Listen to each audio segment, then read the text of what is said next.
100 जिल्हे आयडेंटिफाय करून त्याच्यामध्ये शेती विकासाची मोठी योजना राबवण्याचा निर्णय असेल किंवा नवीन पल्सेस मिशन असेल, पहिल्यांदा केंद्र सरकारने घोषणा केली आहे की तेलबियांच्या संदर्भात जी काही व्हॅल्यू चेन तयार होईल त्याच्यामध्ये 100% खरेदी केंद्र सरकार करणार आहे आणि हमीभावाने करणार आहे।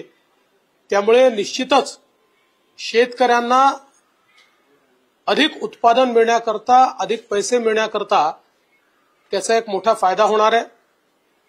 मासेमारी करणाऱ्यांकरता देखील जी काही क्रेडिट लिमिट 3 लाखाची होती ती 5 लाख बिनव्याजी करण्यात आलेली आहे, ज्याचा फायदा मोठ्या प्रमाणात होईल।